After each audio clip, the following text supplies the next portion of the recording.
రే రే ఆ పడవ రావడం వస్తున్నాడు, వాడితో ఎవడు మాట్లాడకండి రే. ఏంట్రా ఆదివారం పొద్దునే మా ఇంటికి వచ్చేవాళ్ళు, ఇవాళ ఎవరు రాలేదే? మిమ్మల్నేరా. రేయ్ ఇది ఎంత దొంగ చేప చూడండి రా, దొరికినట్టే దొరికి తప్పించుకుంటుంది. రేయ్ నాకు ఓ గేలం ఇవ్వండిరా. అయ్యి బాబోయ్, ఇది గేలాన్నే మింగేద్దామని చూస్తుంది, జాగ్రత్త రోయ్. అవునరా ఒరే, ఇక్కడ రోజు 5 మగ చేపలు తిరుగుతుండాలా, అందులో ఒక చేప కనపడుతుంది రా. రే అది మధ్య ఆడ చేపలతో కలిసి తిరుగుతుంది. ఆహా బా ఏంట్రా అందరూ కలిసి నా మీద దాడి మొదలెట్టారు. నీ మీద దాడి చేయడానికి మాకే అంత ధైర్యం బాబు, వెళ్ళవో.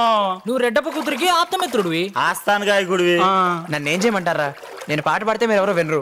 అది సీతామహాలక్ష్మి అయితే అడిగి మరీ పాడించుకుంటుంది తెలుసా? నీ బాధ ఏంటో మాకు అర్థమైంది లేరా. నువ్వు ఆ అమ్మాయి ముందు కూర్చుని పాటలు పాడుతున్నావు, రెడ్డప్పకి తెలిస్తే ఏం జరుగుతుందో తెలుసా? పాట పాడమంటాడా? ఒరే తంటి నీకు అదే చివరి పాట అవుద్ది. ఆయన సంగతి నాకు అనవసరం రా, మీరు నన్ను అపార్థం చేసుకోకుండా ఉంటే చాలు. వీళ్ళందరి తరపున నేను క్షమిస్తాను, ఆ. కానీ నాకు చిన్న సాయం చేస్తావా? నీకోసం నేను ఏమైనా చేస్తాను రా. అయితే ఈ లవ్ లెటర్ ఇచ్చారా? లవ్ లెటరా? ఎవరికి?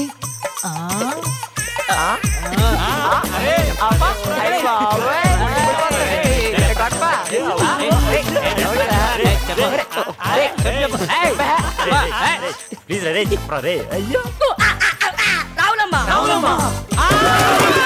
నువ్వు ఒక లెటర్ తడిచిపోద్ది, లెటర్ తడిచిపోద్ది. అది సరే గండ్రా రే, అసలు నువ్వు దాన్ని ఎలా ప్రేమిస్తున్నావురా? అది నోరు తెరిస్తే తిట్టుద్ది, కదిలిస్తే కొట్టుద్ది. బ్రదర్ ముళ్ళున్నాయని రోజా పూలు వదిలేస్తావా? అది రోజు కదరా, గిన్నెరు శాస్త్రం. రేయ్ అది ప్రేమకి పనికిరాదురా, పోలీస్ జాబ్ కి పనికొస్తుంది. కామెంట్ చేయరా, కళ్ళు పోతాయి. చేసుకుంటే నువ్వు పోతావు. అసలు మీరు ఫ్రెండ్స్ అయినారా? ఎలా చేస్తారు, నన్ను చేసుకోమంటారా? ఇప్పుడు నన్ను ఏం చేయమంటా? పాపం ఈ లెటర్ ఇచ్చారా? ఇస్తే ప్రేమించేస్తుందా? తప్పకుండా. రేపటి నుంచి మీ ఉత్తరం కుశీల పవన్ కళ్యాణ్ భూమికలా కలిసి తిరుగుతుంటే కుళ్ళతో చూస్తారో కళ్ళతో చూస్తారో మీ ఇష్టం. ఈ లెటర్ లో అంత పవర్ ఉందన్నమాట. యా. సరే ఆల్ ది బెస్ట్ రా. థ్యాంక్స్ బాబా. వెల్కమ్. అదే